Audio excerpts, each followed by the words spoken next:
Hello there, this is Big Benedict. We're playing Dead Space 2, and by the cursor right there that just disappeared, you can see that I'm on the PC.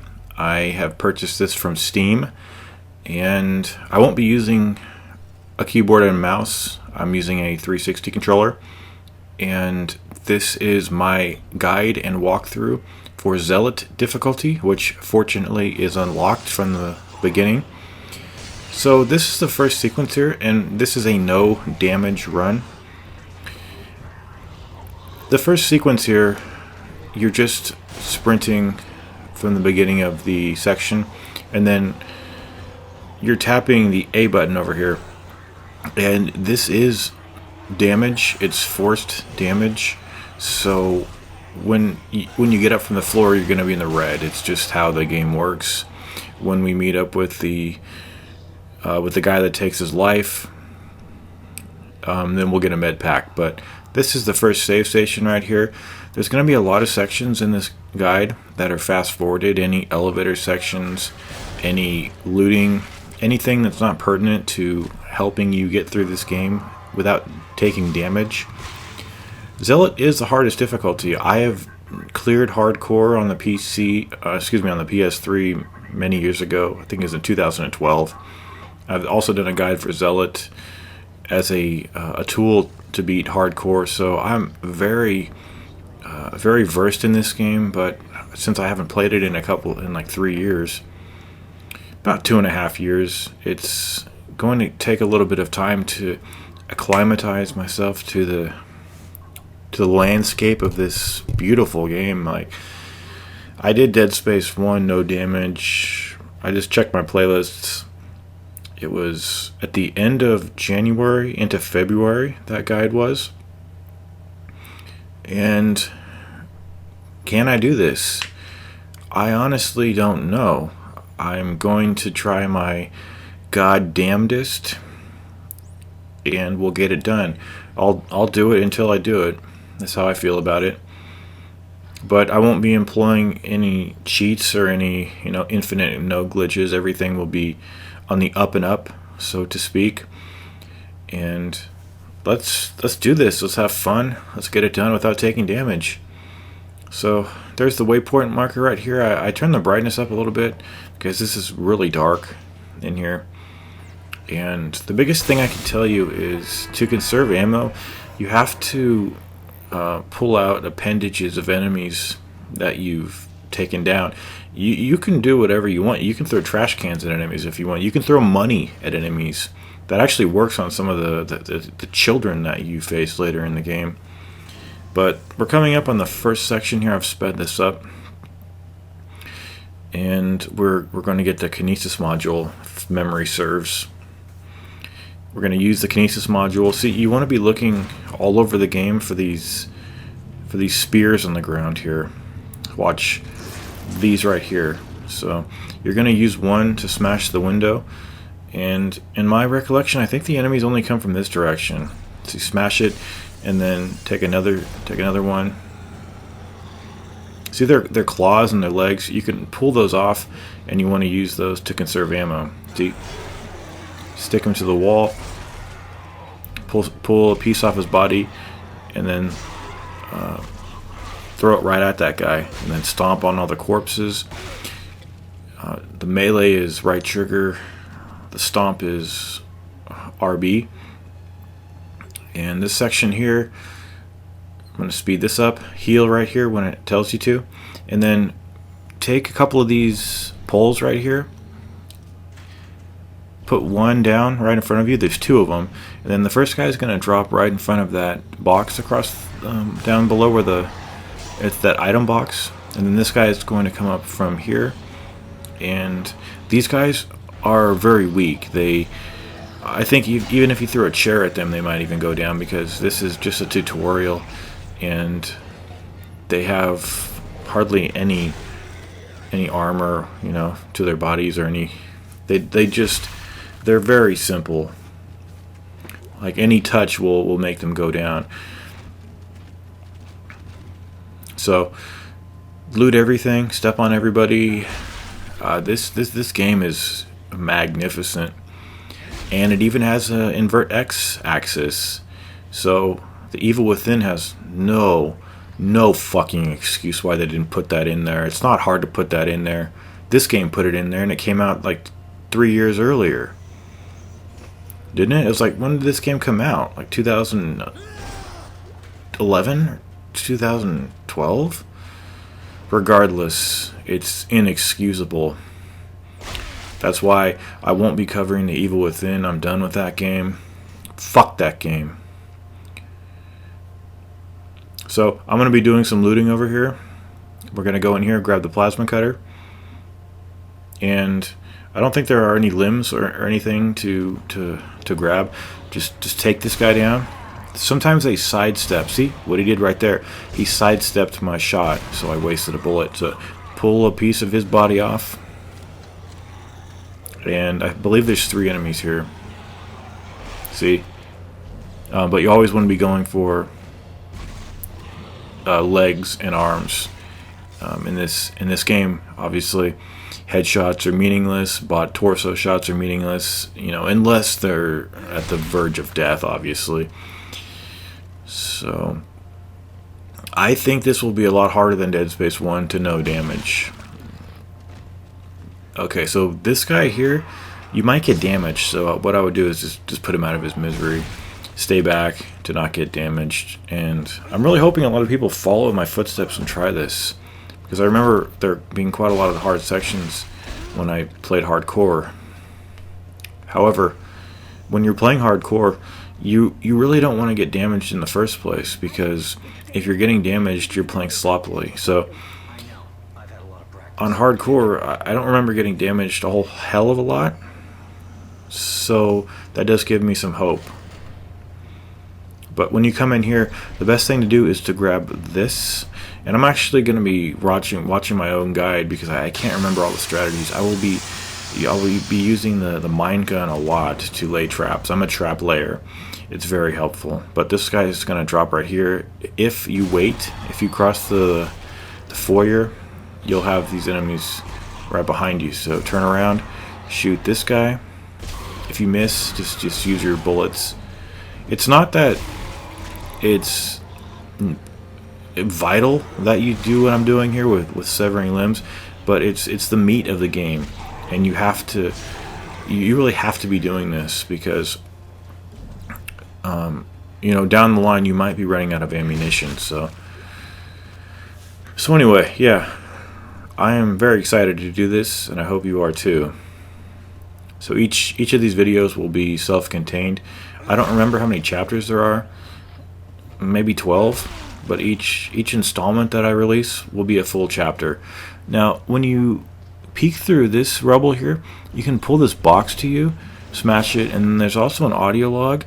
However, I think you can get these things on the other side, but I don't remember, honestly. So, coming in here, you just want to smash that box. It's teaching you how to manual reload.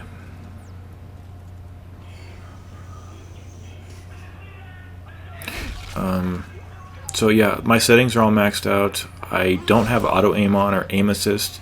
I don't think it lets you use aim assist. I wouldn't use that anyway, just because it just seems like cheating. So maybe I can't do this, but that's what I like about this. You know, maybe I can, maybe I can't, but let's give it a try. And I'm very excited, like I mentioned. So when you come on in here, looks like there's some items to get. So when you're following this guide, we will be collecting the med kits, but only to sell them back. We won't need to use them, since if we use them, that means we've taken damage, and that will mean that we need to start over from the last checkpoint or save station. Now when you come in here, you'll hear the voice of this man that just went over to the right. I think his name is Strauss, and so I mean, there's no real need to get into it. This is not a story walkthrough or anything. This is just a walkthrough to provide you tactics with how to beat this game and not take any damage or hurt. No hurt. So after the conversation with Ellie here, where Isaac stubbornly, doesn't want her help, you really can go where you want to. I like to come back here. Although on my hardcore guide that was on my other channel, I believe I went upstairs into one of the corridors, but I felt that this is a good enough place now. And I didn't find anything in this venue to throw, so you're just gonna have to throw body parts as you drag them away from fallen corpses. The enemy has to be at least knocked over with a shot. See, if you knock his legs out, then you can grab his arms. That's really what I'm doing here.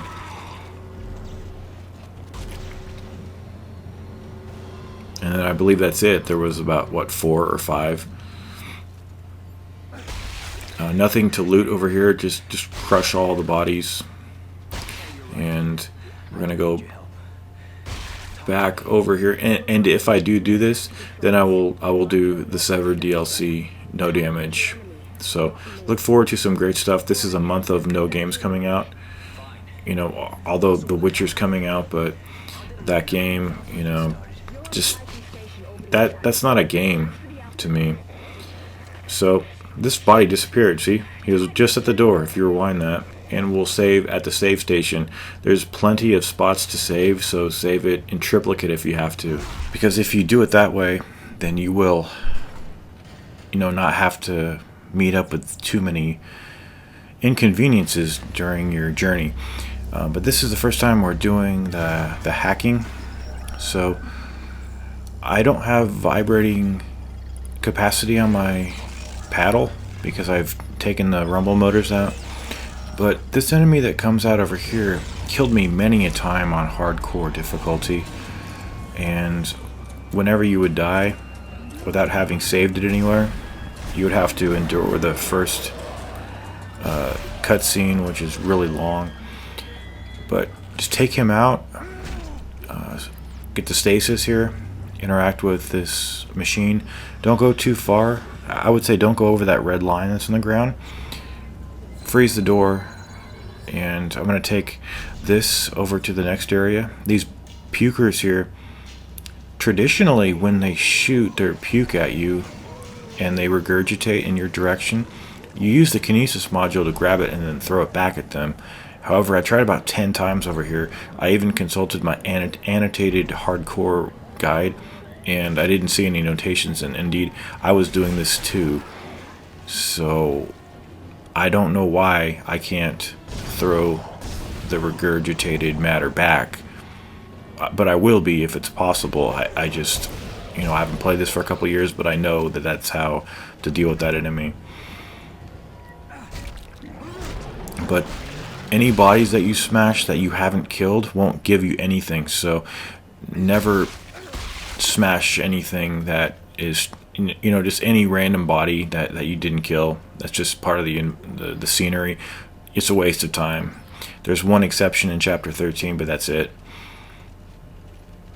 And then coming up here, I've fast forwarded this part.